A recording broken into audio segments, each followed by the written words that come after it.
Welcome to On the Chain. This is Jeff here with co-host Chip. What's going on, Chip? Man, I'll tell you what, Chip. Tonight we have a lot to cover, and we just happen to want to talk about digital assets, cryptocurrency, blockchain, however you want to reference it. But Ripple, XRP, ODL, the best digital asset for payments. And with that ODL, you get to free some trapped capital, solving a $1 trillion problem. Man, that's just where it starts. It's awesome. Let's get this puppy ready to get going. I'm ready. Let's do it. Let's go. Let's go. Let's go. Welcome to On the Chain. Holy cow. There was we got to turn that down a little bit, Jeff. That's a little bit loud. Oh, that music is crazy. Yo, hey now. Hey now. Welcome, everybody. Good to see you guys, everybody out there. I really enjoy you guys popping in here. No notification yet, but you're in the stream. That's good, Medkiss. I like that. New to the Shib. Did you see that? New to the Shib. New to the Shib. The Shib. Man, what's up with the Shib, man? That's the craziest thing ever. Well, you know what? I just see that. Could that be the next Doge where it goes up to, let's say, 25 cents, 30 cents? Because, you know, I got into an interesting discussion today in one of the DM chats that I'm in, and somebody made a really good point. They said they were talking about strong, and they're talking about nodes, and saying, well, if nobody, and the discussion was around, well, if nobody buys more nodes, and you need people to buy nodes to be able to earn, or it dries up. And I was like, and somebody was saying, well, that sounds like a Ponzi. And the guy was saying, well, that's true, then all of crypto is a Ponzi. And I'm like, well, it's not, because Ponzi schemes are predicated on the fact that you are being the new investors get paid from the original, or the original investors get paid as new people come in. So it's not really like that. And I think one of the things I brought up was sometimes things are cultural. People are looking for the charts, or looking for this and that, the use case. But you know, Jeff, throughout history, you know, things are cultural. I mean, why are some cars more important than others? Why are, you know, for example, Honda Civic's the hottest car to rip off because of the parts, you know, and people like to jack them up and everything. There's certain cars out there that have a mystique, if you will. And it's like everything, you know, certain motorcycles get hot for a while. And then, you know, when you're a kid, you're like, yeah, because my kid was wearing Converse and that was hot for a while. You know, then she had the Pumas, and then she had the, you know, it's like it cycles through for a short bit of time. Now, are they any better than the other, you know, footwear? No. I mean, car gets you from point A to point B. Well, I'm just saying, you know, logo on it. That logo drives you pretty far. And my brother's wearing the Stan Smiths, you know, he's like got them all, you know, the stuff I used to, we wore those, you know, so many years ago, but some things come out. And I'm wondering if the meme coins kind of follow that thing, you know, cute little fun dog. It's a little bit of, you know, for whatever reason, you know, what's the use case? I don't think there's a use case, but you know what? There's some volume, the volume's mounting, and the price is going through the roof. What are your thoughts on that? Well, that's it. You know, there have been a lot of debate I've seen on Twitter over what's going on with the Shib coin and some of the other meme coins, but really focused on Shib, mainly because with Shib, they're saying, you know, like you said, it's a kind of you know, it's almost like what Doge was. It, you know, it's, you know, started as a joke, roll it out there, super basic, but now you're seeing that, you know, some of the argument with Shib is that they're actually building an exchange. You know, so there's a lot more that's, you know, coming within that platform. And it seems like people are gravitating to the platform. They're, you know, really liking the platform. And that's, you know, it's kind of cool to see, you know, when people gravitate in a certain direction, but are they, you know, piling on because it's blowing up? You know, I mean, what's the purpose, you know, that everyone's getting so excited? Why was everyone so excited about Doge? I don't know, but I remember back in the day, like when it first went on Robinhood, and there was like these little, like you could go in there and chat. Was it Robinhood? One of these apps where you could go chat about it. And people are like, to the moon, to the moon. It's like all the fanboys getting super excited about it. And, you know, back then, you know, I threw some money at it. We all did. It was like, hey, this is fun. But gosh, if we had kept that, Jeff, imagine. You know, I mean, it was 0.0000000, and you can just buy a ton of it for $100. You know, sometimes you throw $100 at almost any project to see how that's gonna work out. You never really know how it's gonna sort of Hey, come check out. this out. I'm getting some compliments from Robert. He said, "Love what you did with the lights." You know what? I think I cut down a little bit on the glare, and I Nice. didn't realize it, but my lighting was pointed up, and I have bright white ceilings.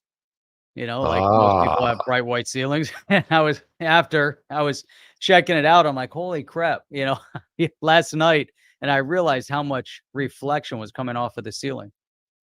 So got it. See, you fixed it. That's nice. yeah, I think it works a little bit better.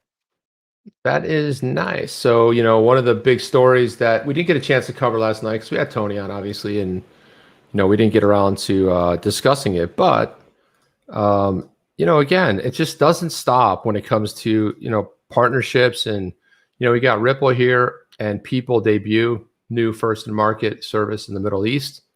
Got the It's huge. on-demand liquidity. Yeah, it's huge. It's like another ODL goes live, right? It's just like rolling them out. I remember we had Matt Hamilton on the show, and we said, "Hey, Matt," he's like, "Yeah, a lot of cool things are coming down the pike, but I can't talk about it." But he probably knows some of the things that are going down. But you know, they have things planned the next 3 to 6 months. That's how far out they're probably working with these partnerships. So that is potential. That's pretty cool in itself, right? Well, I'm sure, you know, and it's interesting because we see this this article that came out on Business Wire. At the same time, Ripple, you know, also pushing out, you know, more content, you know, on their blog relating to the utility and what's building over in the Middle East, actually utilizing ODL, the on-demand liquidity. As we know, ODL utilizes XRP to help provide settlement of these cross-border remittance payments. And Yeah. so we're starting to see, there we go, lost Chip. But we're starting to see some advancements in the space, which is, you know, it's really exciting. You know, it's great to see what's overall, and we've discussed it multiple times in the past. But if we look at this idea of what's happening here in the U.S. with the SEC v. Ripple, and you would almost think that if the SEC is going to come after you as aggressively as they have been, that you would stumble, you would, you know, take a seat and say, you know, it would have an impact on your overall expansion of your business, because it's almost like the SEC is trying to shut you down. But Ripple, you know, knowingly on the right side, knows that what they did wasn't, you know, wasn't in the wrong. And they're just pushing forward, you know, with their initiative as they've laid out their business plan. But all of that expansion is occurring overseas. And really, Exactly. at the end of the day, that's probably one of the more important areas to start seeing the utility of ODL and the utility of RippleNet, because it's all about cross-border remittance payments. So it's other countries receiving. Uh, the US, you know, there's obviously big business transactions going into the US, but we obviously have a lot of outflow. And solving that problem, you go into the Middle East, you go to Africa, you go to Asia, there's a lot of issues over there. We think it's bad here, it's even worse over there. Yeah, for sure. And it's like, so just a little bit about this, but the ODL leverages XRP. This is really key because this is what people forget about. And I think it's important, you know, yeah, I mean, there's always going to be new partnerships. This is another, you know, on-demand liquidity. It's another corridor that they're setting up. But right here, the fact that, you know, it leverages XRP, quite honestly, no matter what you're moving through, you know, the on-demand liquidity on the settlement side, the best digital asset for payments, for instant and low cross-border payments, eliminating the need for costly pre-funded accounts. This right here is what gives Ripple the advantage all up and down. This right here is really the showstopper. And they were the first enterprise company to leverage crypto to tackle this multi-trillion dollar challenges with cross-border payments. And by using ODL, financial institutions, both small and medium-sized enterprises, what they refer to as SMEs, can now leverage previously trapped pre-funded capital to grow their business. So, and this might be something else that doesn't quite land on people. When you're a business, you know, your cash flow is everything, right? So a lot of times you got your receivables, you could have millions of dollars in receivables. You haven't received it yet. Okay, then you got to output cash. So what's happening here is you're able to, when they say previously trapped pre-funded capital, this is stuff that you are unable to tap, right? You can't use it. So that's the other thing that makes this so advantageous, is having that ability to grow. You're focused on growing and scaling your business as you're pulling receivables in, because, you know, that's part of it. It's like 30 days. And if you don't pay in 30 days, there's going to be a 2% penalty, but it never happens. You know, back when I was up in Detroit, it was like 90 days was the standard that the big three paid, and everybody was like, went with it. That was kind of how it worked. You get a payment every 90 days.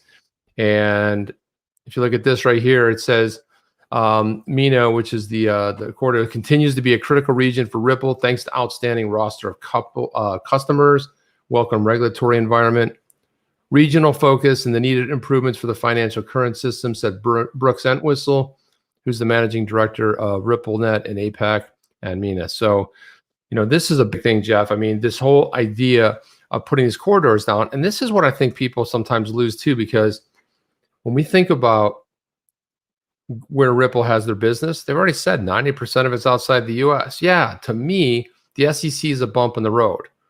And if it's done anything, it's created a lot of haters for Mr. Gary Gensler and the SEC, because other regulatory bodies, let's say like the CFTC, who believes they should be regulating it, as I believe they should be as well, they have a different sort of a take. So, you know, what is your thoughts about this whole region right here that they're growing in the Middle East?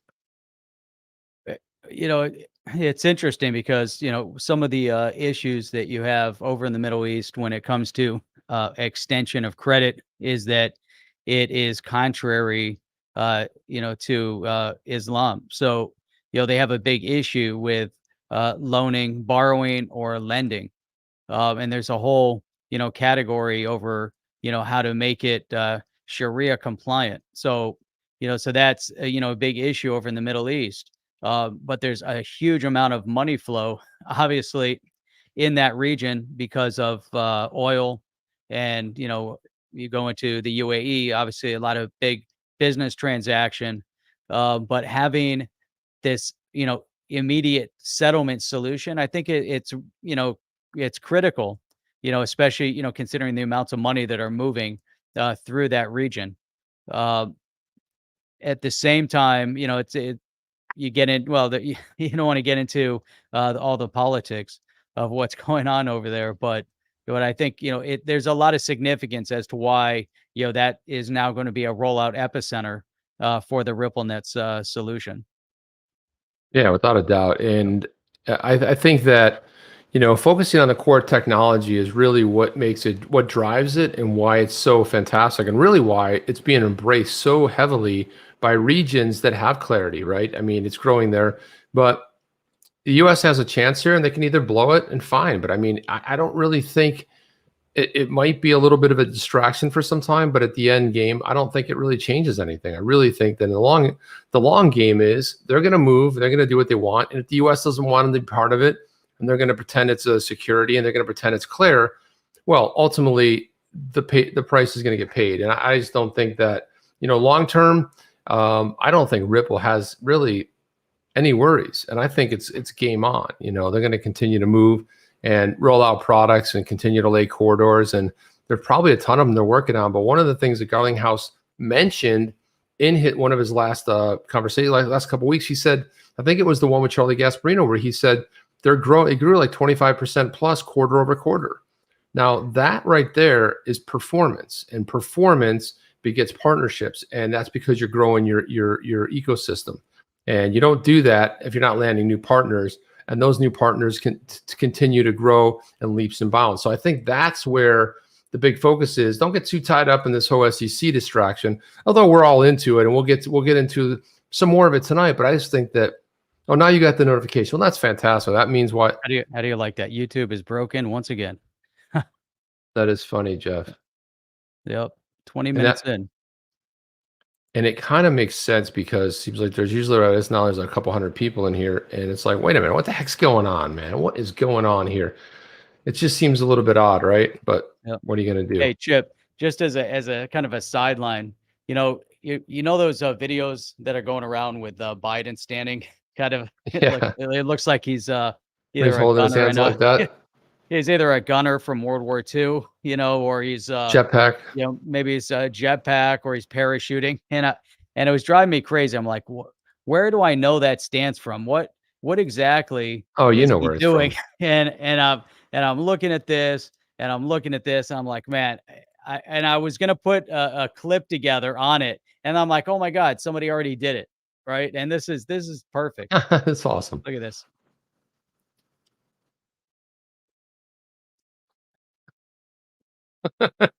You see that for sure. Look at this. I need TP for my bunghole. TP for my bunghole. You can't play the sound, obviously, for my bunghole. Oh my God. I don't know. Beavis and Butthead never gets old for me, but yeah, that's exactly what it is. I think everybody had this sort of feeling like Oh my God, it was driving me crazy. I'm like, what is this? What is he doing? I'm like, oh my God, that's exactly what he's doing. Yeah, and I know JayVTheGreat is in here tonight, of course, and you know, an OTC family member. But he assembled a fantastic video, Jeff, and I wanted to throw this up. I'm going to go ahead and load this video, but he put these pieces together. They're fantastic. I hope they play well here. But let's take a look at them. Let me load the video up here. But this was great. This one got a little bit of cool play on the Twitters, as they say. And while you're looking for that, I just got to give a quick shout out to all those coming in, and one specific mention right here. Come on, man, Berserker. Berserker. Yeah, I was on his live stream the other night. He's like, "Yeah, man, I go on." He goes on OTC, and I got my own little announcement, and it's you know, from Jay and Silent Bob, man. Jeez, I gotta find that. I gotta start using that. But here it is, right here. Let's watch this. Of the SEC Chairman Jay Clayton's statement that all the tokens he's seen are securities. So I believe what he said was all the tokens that we've seen to this point have aspects of securities. So nothing wrong with that. And that was a while ago. So He's from non-securities. I think we've been clear that we don't believe Bitcoin is a security, but many of the ICOs that you see and you talk about, they are securities. And if you're going to offer and sell securities, you have to do so in compliance with our laws. I think of profit. You're saying the way you look at most ICOs, they are securities. correct. Are you planning now to make a clear statement on that? Because there seems to be a lot of confusion about whether anybody is going to get approved or not. Bob, I hope I just did. If it's a security, we're regulating it. And let me just... To the current correction, there are a lot of reasons for it. Some people are, they talk a lot about different factors, but one of those is being pinned on how many ICOs that kind of had a lot of hype then either failed, or in some cases the ICO happened and then the startup that did the ICO cashed out of their ether. Of course, many of those ICOs are offered on Ethereum as the platform. So does all of that, those sort of negative headlines about ICOs, does it hurt the reputation of what you and Vitalik created? Is it negative for Ethereum, or every startup? Ethereum 1 you could think of as a prototype. It was an impossible project that got built, and we needed to put out something that we knew wouldn't be scalable. That philosophy, and we've seen a lot of these initial coin offerings, ICOs as well. You've been vocal about ICOs being perhaps not kosher, kind of fraudulent. Why is that? I think that's a slight mischaracterization. Please clarify. Some token launches are excellent and represent high-quality projects. We've been involved in doing some of those. Is Ether a security? So, Bob, I'm not going to comment on specific crypto assets and whether they are a security or not a security. Is it your view now that that Bitcoin and Ether are not securities? No, I'm not going to get into any one token, but I think the securities laws are quite... Geez, that sounds, it's like Jay Clayton passed the baton when Jay Clayton's like right here and he says, yeah, he's asked him right here, what do you think about it? Here, look, it's back to back. I love how Jay did this. Is it your view now that that Bitcoin and Ether are not securities? No, I'm not going to get into any... He's not going to get into it. Clayton wasn't going to get into it. Any one of them. You can't reference any one of them. But Clayton was very specific about Bitcoin. Right. And all of a sudden, too, when they nailed Lubin and saying, yeah, you've been very vocal about the, about ICOs. I mean, I wouldn't say that. Well, because, buddy, you were responsible for one of the largest ICOs that took a year. You sold it in June of 2014, and you dispersed the coins a year later. That's one hell of a long damn ICO release, right? It's like, well, it's not an ICO release if it doesn't happen on day one. Is there like somebody to throw some sort of shade on this one, uncover, Jeff? Like, wow, I mean, it's technically speaking, it happened 365 days. So I'm not sure that fits the profile of this, of an ICO. But back to back, Jay, nice work with the edits on that. Very well done, man. I've been wanting to play that for a couple of days since you put that out there. I'm glad you put that out. That was awesome. Outstanding. Look at Michael saying, or please don't show videos of the crook of the year. Oh, well, look, can we show Butthead? Get rid of the media and put in Rainbow Guy. See, so Butthead showed up. We had Beavis earlier. You got Butthead. There you go. We got Chinese Bamboo. What is up, WB? It's been a long time. Yeah, it's good to see you, man. It's good to see you. In the UK, in the space, we call it Bang to Rights. Michael Ochu. There you go. We got it. Yeah, so it's it just highlights the hypocrisy. The problem with a lot of this is, Jeff, I mean, you were at a conference talking to a bunch of people, and you might remember the conversation, how it went or how it went differently. But then someone has video and you're like, remember we were chatting at a conference 3 years ago? Kind of. Yeah. Remember you told me this? No, I've got the video, right? So they forgot we have video of this stuff. This isn't like in the old days where it's like, well, did anybody write it down? Were there witnesses? No, we have video of you saying this. So, and you're contradicting yourself all over the place, especially with Joe Lubin. He's all over the place with this stuff, and I mean, that's fine. I mean, if he wants to say what he wants to say, but I don't know how this is going to end. I think all of this stuff that's coming to light is not a good look, Jeff. I kind of feel like it's, I wanted to put this tweet up here, and whoever said that last, pretending this isn't Mr. Gary Gensler. So he was doing a recycled version of his office hours where he talks about climate change. And so I put this tweet out and I said, actually, no, this is not the climate change one. This is one where he's talking about the market going up and down. He's talking about the settlement house, right? He's talking about so absurd. The clearinghouse. Yeah, he's saying the clearinghouse takes 2 to 4 days to settle. And that's part of one of the things you have to address. And he's like, it's like plumbing. Well, how? Because of like plumbing. Not that plumbing, like making a funny joke. And he's talking about the plumbing, the underpinnings of how it works. And so I'm just like, well, how about using Ripple's on-demand liquidity product, settling in 3 to 5 seconds instead of 2 days? On-demand liquidity utilizes digital asset XRP. In other words, Mr. Gensler, we have a use case because the XRPL is kind of it's funny what they were just talking about, the ODL product, and it works alongside with the XRP ledger. It's time to modernize and lose the 2-day settlement with the clearinghouse, and it costs less. How did he respond?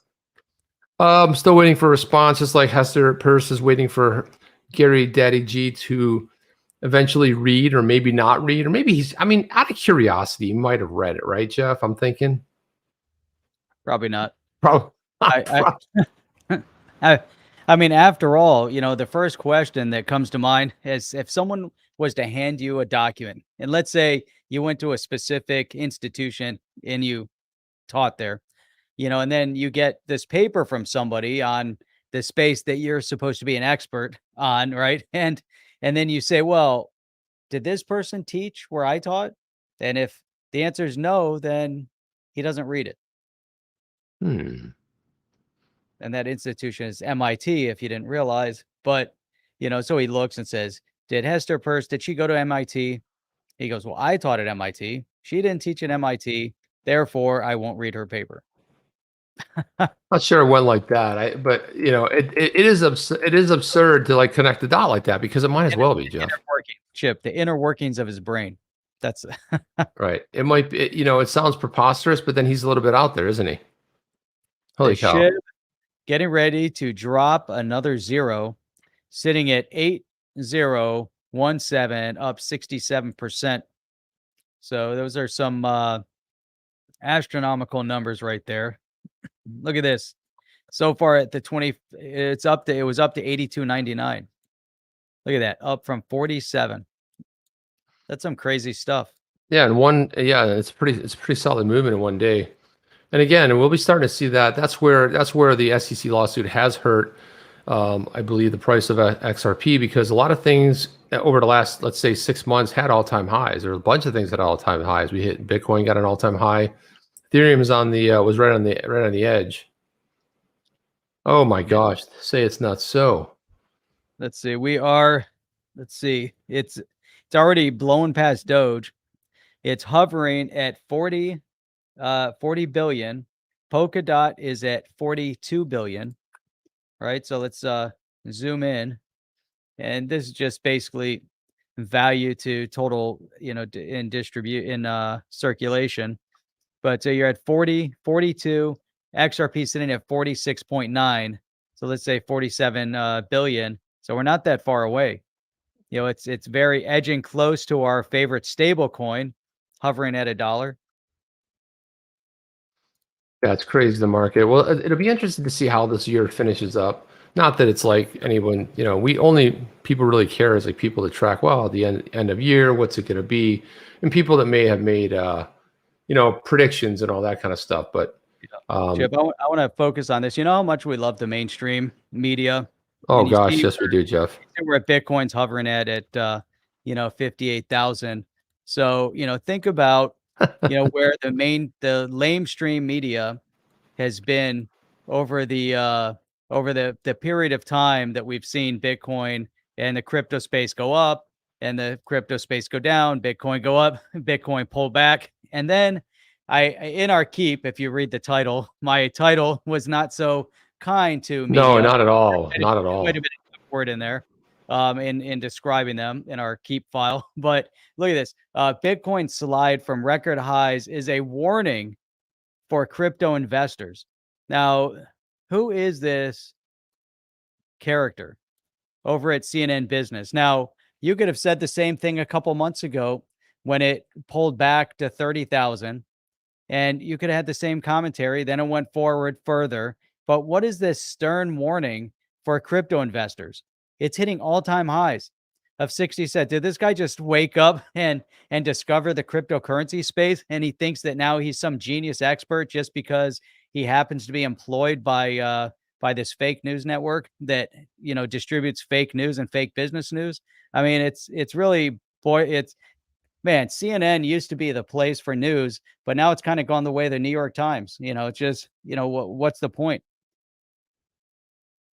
No reason. Jeff, but they've killed Bitcoin like 385 times. It's calling it dead. And meanwhile, it's still outperformed 11 years strong the Nasdaq.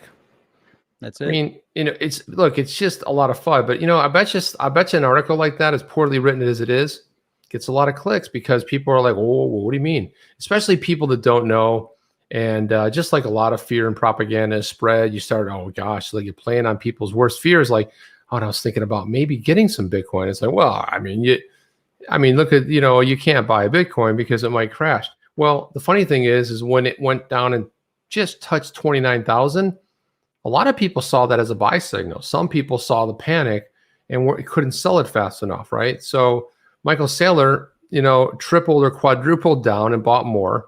You had, Bukele down there in El Salvador. He just bought the dip again. He added, I think, 40 some coins to the treasury. People know when to buy the dip, but some people don't, Jeff.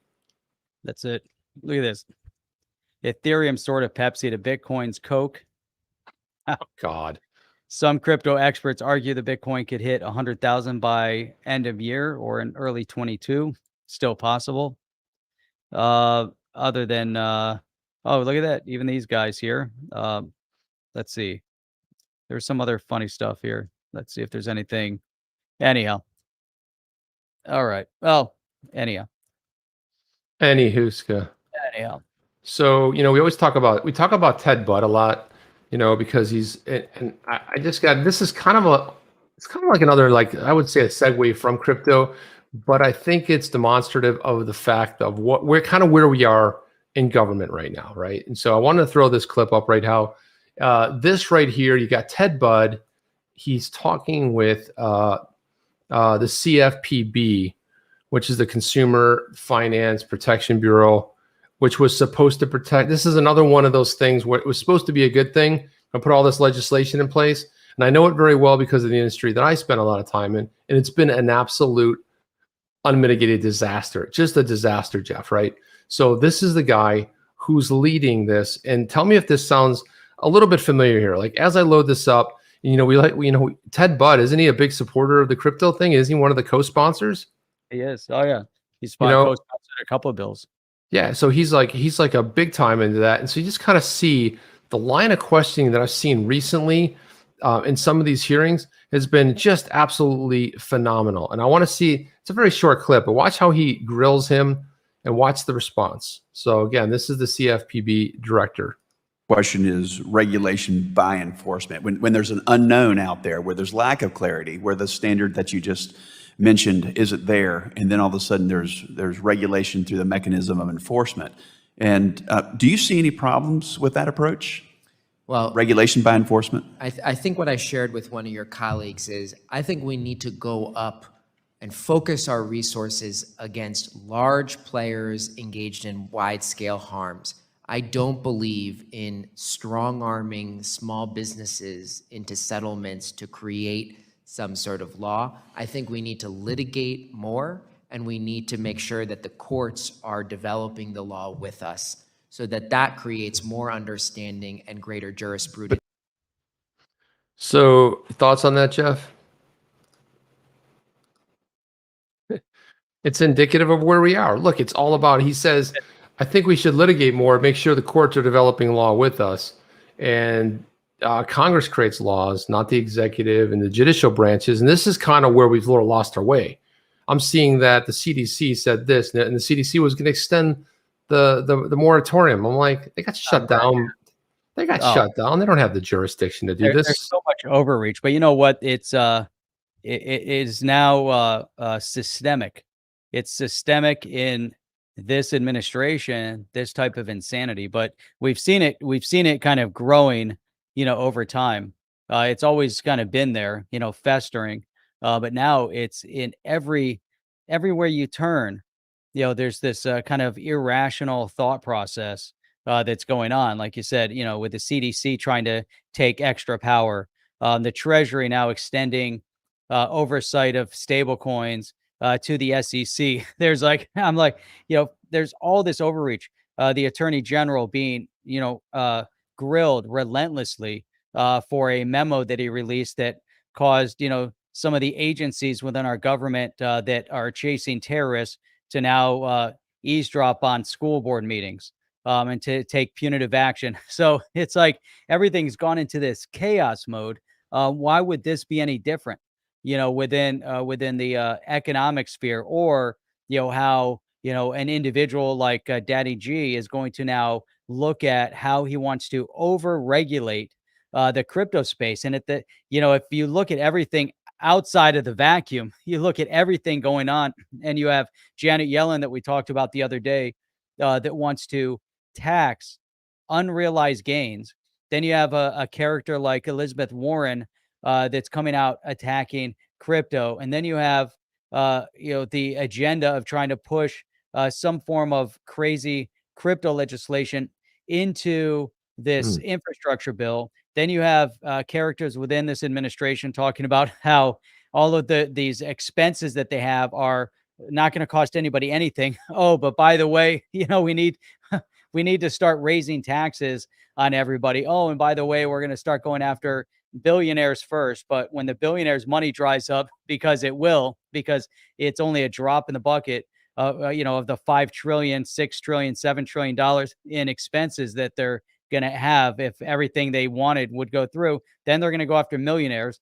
Then they're going to go after, the average person, and the thing is, what do they think? Where do people put their savings?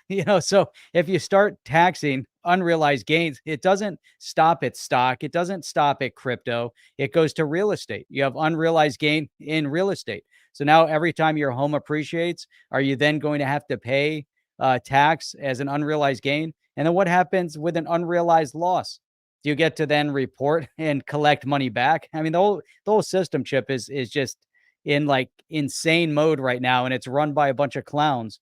And people are waking up to that fact. And now the crypto community has to wake up to all of these narratives going on and finally put themselves in this predicament. And I know there's some people in the crypto space that'll shut us off right now and say, no, we're not. And we see them, we know some of them, that are very antagonistic to some of these ideas. But when you look at it as a whole, Gary Gensler is in that place specifically to attack the crypto space. And he's losing right now in some areas, and he's going to try to gain in others because they want to tax it. They want to control it, and they're going to push innovation off our shores. And, it's unfortunate. That's exactly what it was. But Margaret Thatcher famously said, the problem with socialism, eventually run out of other people's money. And it's like, it's a great gig, but then at some point, who's paying for it? I mean, you look at governments, they don't produce anything. They don't make anything. The only way they make money is if they tax, right? It's the only way money's going to come into the treasury. It's the only way it's going to happen. So Reg Mabry had this. He said, thank you for that, Reg. He says, Jeff Chip, can the SEC and CFTC dispute be solved if the CFTC gets non-ICO and the non-ETH projects, and the SEC gets all the ETH projects and then the ICO projects? So that's interesting. Jeff, you want to take a stab at that? That's an interesting thought process. At the end of the day, the SEC is there to protect investors, right? That's the idea. The idea of, going after companies selling unregistered securities is really to prevent people going out there, making it look like they have a solid investment, tricking people, selling off the shares to invest in their project. And then, then you're taking a very high risk, prospect according to the SEC. But the thing is that, let's say, you're launching pre-IPO fundraise, and you're an accredited investor, you can buy those shares of that company that are yet to be a registered security because it's pre-IPO, right? And so I find that all of these mechanisms in place are really somewhat contradictory. And in this scenario, can that help resolve it? I don't know. I mean, not in the current climate. I would say it doesn't matter what you do. With the SEC the way it is, the jokers that you have involved in leadership, from the Attorney General to the chair of the SEC to the head of the Treasury, all the way up to the White House, man, it's asinine. So I don't know that it matters, Chip. Yeah, I kind of see where you're going with that, because the problem is that the fact that there isn't any clarity. You can't say, well, the four prongs, the Howey test, and an Orange Grove in 1937 or 1947, and then you got the 3334 Securities Exchange Law. Okay, whatever. But what about something from this century that's we could apply that's actually to digital assets? And the biggest problem right here is Congress. Congress needs to act. And they're almost walking around in these hearings like, you need to do this, you need to do that. And, the one time I've ever really agreed with Gensler, he said, like, hey, if you don't like the law, repeal it. If you don't like it, obviously what was different about 33 and 34 laws in the books have to do with Congress passing legislation. What's different about the 1947 Howey test is that was decided by the courts. The courts put that into play in creating this. It wasn't created by Congress. It was a ruling, right, by the Supreme Court that ultimately got escalated to the Supreme Court, and that's where it came from. So that's kind of wonky in itself. That we've got this, we've got the Howey test that the Supreme Court sort of created back, 80 years ago. It's kind of silly to even think about that. So the way I look at this is that when you look at an ICO, okay, the biggest thing that what's happening with the SEC going after Ripple is like, you guys didn't come register with us. Well, why didn't we register with you? We didn't have to. Well, you guys were selling unregistered securities. Well, no, we didn't have to because they're not. And again, it took them 8 years to figure it out and a lot of fumbles along the way to mischaracterize it. And you saw, look, JV, one of the things I love about that video you put together is you got Clayton right there saying, we believe Bitcoin's not a security. Oh, really? Okay. Not my personal belief. We believe, representing the SEC. So well done, man. What you got up there? You want to throw that up there? Oh, a couple of things here. So Jim D is saying, we the people cling to the liberties and rights to crypto. That is our constitutional right as a hedge against government incompetence and corruption. And, it's interesting that he brings that out because here it's unique in the United States with the Constitution. It tells you what the government shouldn't do. And you brought that up the other day, but one thing that we've seen around the world is their affection now for adopting crypto as a store of value as their economies are seeing skyrocketing inflation and currency devaluation at extreme rates, and they're moving money into digital asset, into cryptocurrency, specifically as a hedge against their government incompetence and corruption. Especially, you saw it happen over in Lebanon. It was, kind of you wouldn't expect that you would see some moves and discussion over Bitcoin in Lebanon. But look, there was a run on the banks over there. So a lot of chaos. And then, Chip, another one here on the chain here from Devon. SNP Scotland is trying to blame Maggie for their woes. She's been dead how long? Out of politics 31 years ago. Reminds me of Beijing Biden blaming Trump. But this is all relevant stuff, Chip. We got to understand all of this in order to understand crypto. And there's too many people that want to ignore the politics and just focus on crypto. And crypto's fun. We love crypto. We can talk about projects. And Chip, we had Jabsy on talking about his NFT project. And awesome. All these new things, a lot of cool things going on. But if we don't think about the ramification of what's happening around us, and not just here in the US, it's all over the world. But in other parts of the world, we see that they're bringing some clarity. Yeah, and one of the things that well, this is something too that I want to throw this video up there, but I got to give credit to CryptoLawUS. She said the former SEC Commissioner Robert Snappy Jackson. That's what it is. This is from September. This is the NYU Stern Crypto Conference 2021. And I want to play this because this is interesting, right? So let's listen to this. The SEC, we didn't develop a systematic rule defining what a crypto asset is. We didn't approach it from the Administrative Procedure Act approach. And the reason is that approach takes time, requires general setting of an ex-ante rule before the fact, and wasn't suitable for the market we were observing at that time, Frank. From my point of view, the SEC's approach to APA rulemaking is the right approach. It's thoughtful, it's careful, it benefits from the input of commenters all across the marketplace, investors and issuers alike. But at the end of the day, it was not suitable for the crypto market we faced, which I felt was changing on a more or less daily basis. The question is, when will we get to a point in this market's maturity where the SEC can speak on that subject? And I hope and believe that the answer is soon. Just the other day, Chair Gensler explained in a congressional hearing that he thinks it's increasingly clear that the securities laws do apply to a number of widely traded crypto assets. I think he's right. Yeah, he kind of contradicts himself right there where he says, back in the day we didn't do it. Now I know why they call him snappy. He is a little bit snappy, Jeff.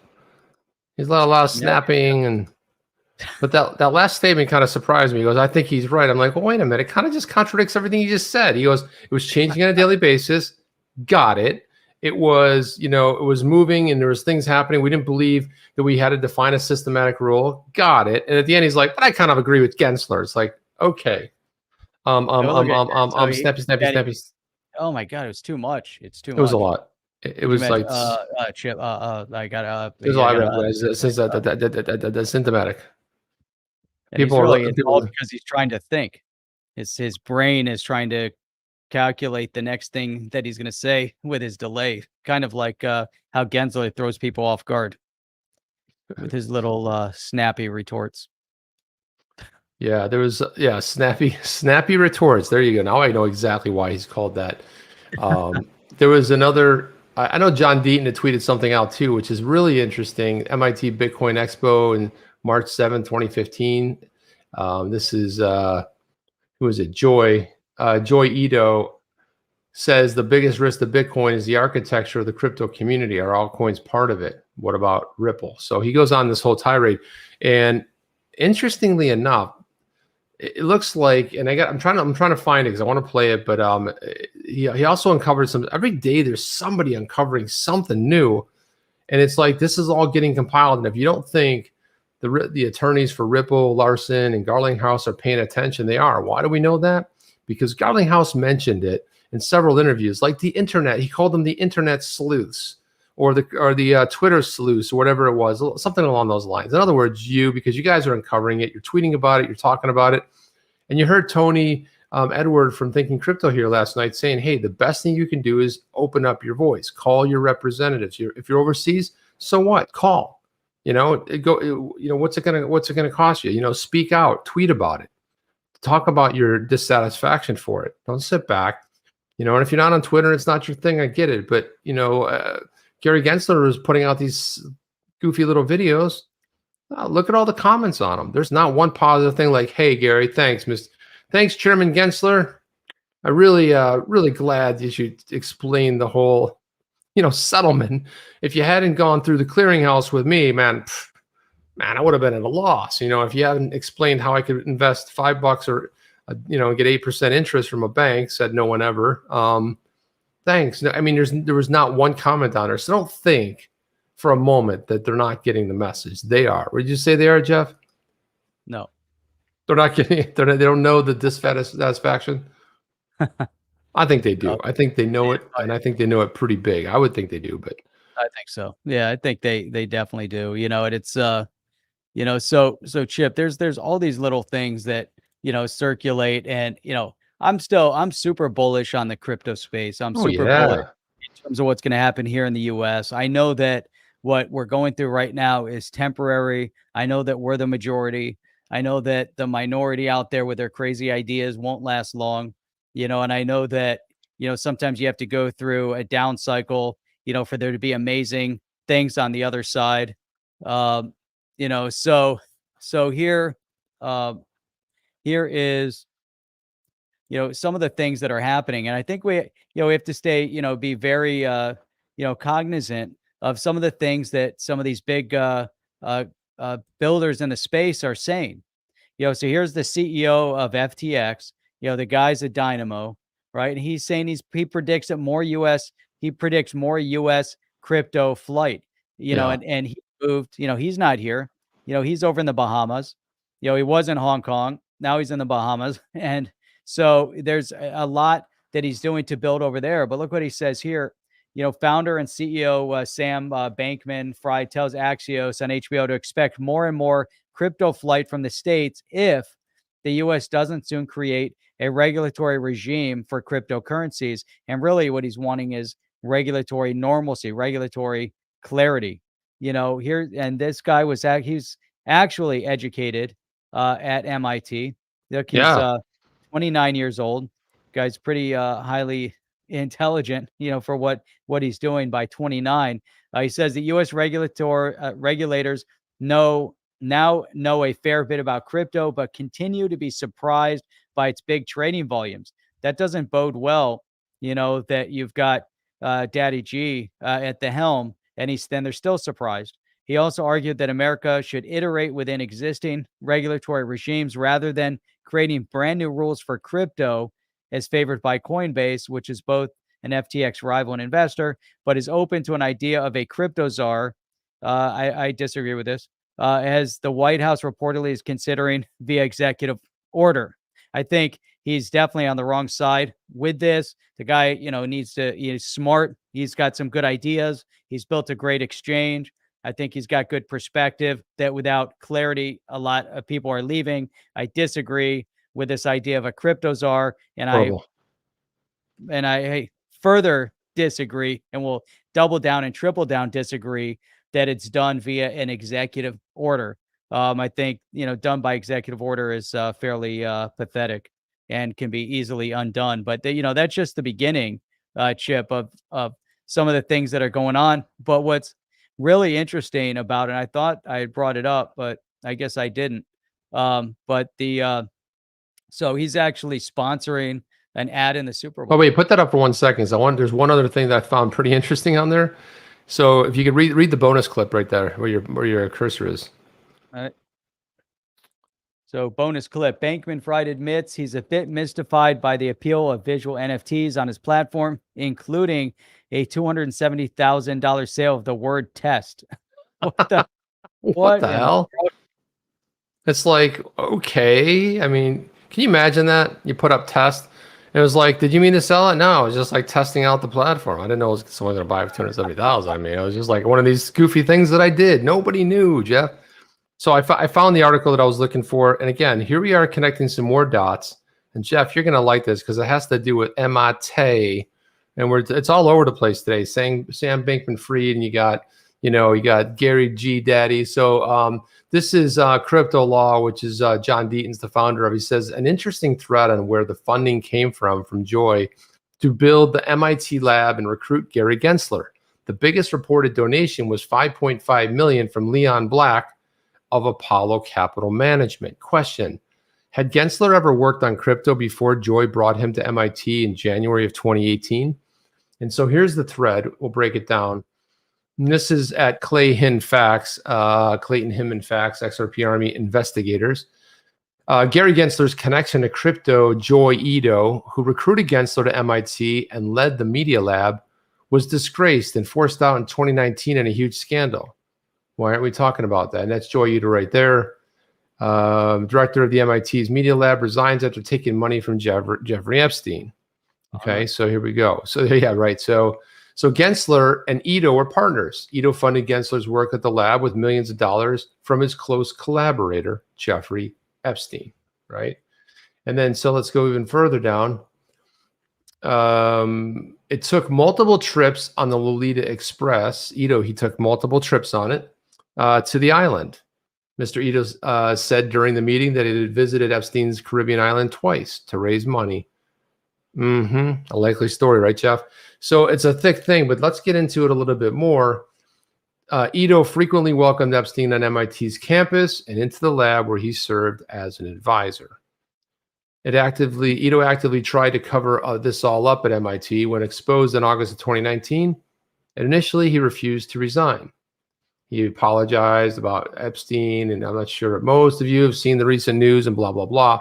And then the news coverage finally forced Gensler's partner out of his positions at MIT, at Harvard, and the New York Times in September of 2019. Then Gensler and Ito were connected at the hip and co-authored all of the MIT crypto research. Interesting. And then you've got, there you are right there. See, there's the MIT Media Lab. You can see it. Joy Ito and Gary Gensler, crypto finance. They found that. That was June of 2018. Then you have, it's time to investigate this further. What did Gensler and Ito share besides a byline? What did Gensler know about where the money came from? Professor Ito is also on most of the successful entrepreneurs in the world. And then it goes on. So that was something, I don't know, it's just interesting to see the dots connected here, Jeff. I mean, I find it to be a very, and then here's one right here. Here's another one. I'll have to go ahead and share this with the sound. Let me see if I can do that. Share. Let's do this. We can, so Brave tag, and yeah.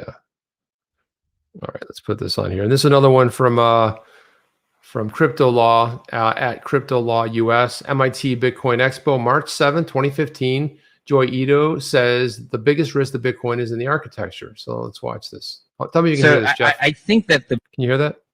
Yeah. Okay. Biggest risk to Bitcoin right now is kind of this, the architecture of the community not being robust, because like we don't even know who's in charge. We don't have a Linus Torvalds.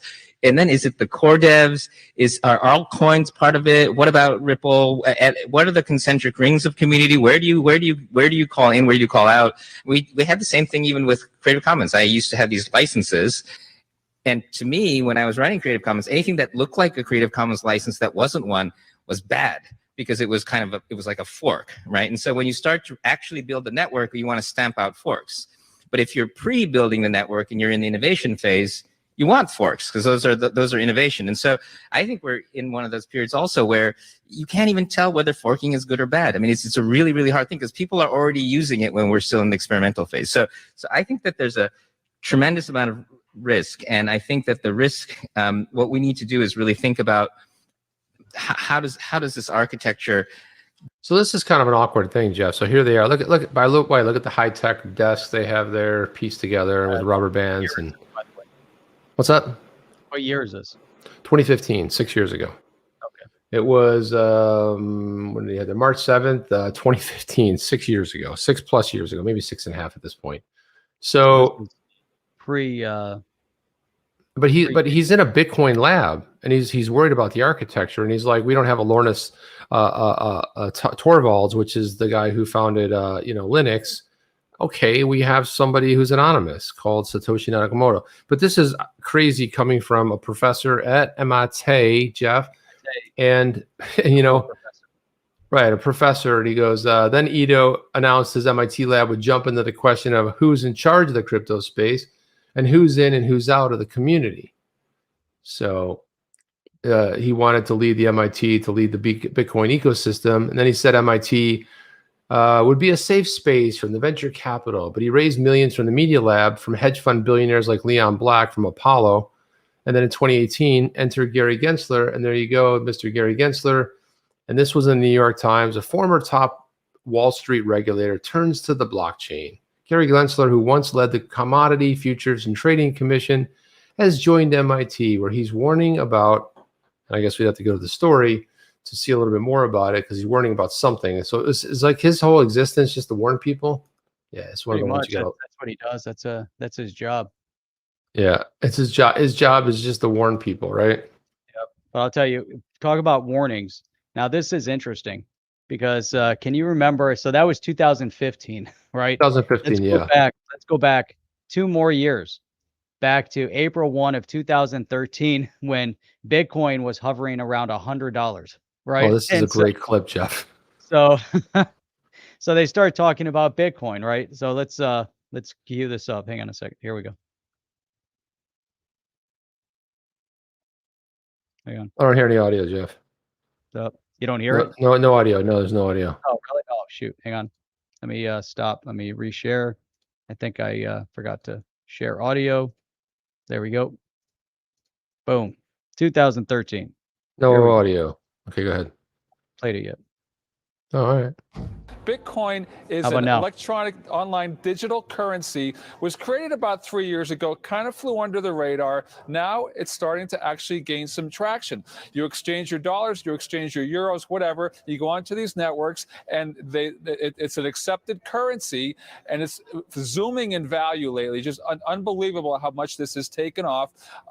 And there are places that are beginning to actually accept this sort of universal digital currency, kind of operates in the shadows, not regulated, but it's a total outgrowth of people starting to get worried about these currency crises. Think about that, right? So how many years ago was this? This is 8 years ago. They're worried, Jeff. They're worried about Bitcoin. This is all these stories for years and years and years. And now they're writing news stories about it. They're worried about it, Jeff. They're terrified. So this is, can Bitcoin make it as money? Look at where the Dow was at that time. But all right, so they're worried about currency because there was issues obviously 8 years ago. So let's see. Crises. Where are these things accepted? Still not a lot of places. I checked out online, not a lot of websites that you would recognize, but the places are kind of novelty clothing, gaming sites. Yeah, wait for it, porn, some of those places. But, there are a lot of drawbacks. There are a lot of fears that I'm sure that our guests are going to talk about. But this tells you how really insecure people are in this age of debt and currency crises and all the other things that we have going on in the world. I like how he throws it up there. I mean, this could be something we could be talking about now with the way that the mainstream media, but 8 years later, 8 years later, they're still not getting it, and I like how he said it's in the darkness, in the shadows and the way it's all operating. But there's something funny that one of these guests comes out and keep playing it. It's good. Yeah. Here we fantastic. go.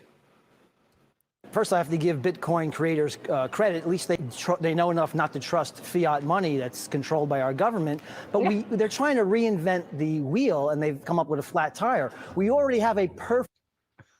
This guy is so contradictory, Jeff. It doesn't even make sense. They don't trust the fiat that the government controls, but this is a flat tire. We need to look this guy up and just blast this clip on him on Twitter. Oh my God! Let's see Holy cow. let's see. What do we already have? Let's see. Real form of money, and it's called gold. Money has to have 4 elements. It has to be very rare, indestructible, divisible without losing its purchasing power, and cannot be increased by fiat. And Bitcoins fail on the first 2. They are not rare, and they are very much destructible. No, and you don't know what you're talking about. First of all, it's the most rare cryptocurrency that there is. And this is great because the guest schools them all. And there's some point where he's looking around like, what? Are you guys that out of it? And this is funny. The suits, and then you got the kid who's, I don't even know who that is, but man, he just schooled them big time. Go ahead and keep playing it, Jeff. Guy likes his gold. It's fantastic. Had PayPal invented Bitcoin, we'd all be heralding it as the most important financial revolution since the internet, since the credit card, perhaps. And I guess I would say, as for those first 2 points, as to it being destructible and rare, I guess I don't know if I agree with that. I mean, gold is only rare because it's physically scarce, but Bitcoin is rare because it counts on the scarcity of CPU time. And so, likewise, as to destructibility, I think that's also sort of in question. Look at that, Jeff. Oh my God. I'm crying right now. Amazing, isn't it? I mean, you look at this in that period of time. Look at that rise. Think about, I don't know why I wasn't watching this this segment back in 2013. What the heck was I doing? I bought some Bitcoin back in 2013 and 2014 and sold it. So I 4x'd my money, Jeff. Well, let's see what this guy is. Dummy. What are the chances of someone coming up with a counterfeit Bitcoin? I love that. A counterfeit Bitcoin. This is one of the dumbest things ever. Like, they don't anything about blockchain. It's like, let's listen to this. This is fantastic. And they present that to an end user, and they're accepting this phony Bitcoin. I guess the chances would be astronomically low, and that's the whole design. I mean, the way that you create a Bitcoin is that you basically have to find a larger, rare number, bigger than any of the other Bitcoin out there. And so every Bitcoin, the next Bitcoin is even harder to create. And so I'd say right now it requires vast amounts of CPUs, generally through Amazon Cloud and things like this, to create the next Bitcoin. So it'd be exceedingly impossible or exceedingly difficult to create a counterfeit Bitcoin. So hacking Bitcoin could be a problem, but what about someone coming up with a counterfeit that end users don't recognize as being counterfeit? And that eroding the purchasing power of all existing Bitcoin. You guys, I guess one of my concerns here too is that, there's a lot of stories about drug dealers using these kind of things. And I think it's just a matter of it's not regulated, it's not controlled. The whole You like that? It looks so stupid. But what's funny about it is that Dense. So this was 2013. So now we know where Elizabeth Warren and Janet Yellen and the rest of them, like the Shermanator out in California, we know where their brains are stuck. Their brains are stuck back in 2013. Without a doubt. Intellect hasn't advanced over the past 8 years, and you could actually argue that some of their stuff was even older than that. But that reminds me, Jeff, of that clip where Brian Gumbel and they're sitting around the Today Show, like, what is it? It's the internet. What does it do? It's like that's almost that same thing where they're trying to look really smart, intelligent, and important, and just blowing it every single way. Like zero research, and drug dealers use it, and that's just it looks like it. And there, it's a flat tire. I mean, it's just silly, Jeff, the whole thing. But it's a great clip. It's a great clip.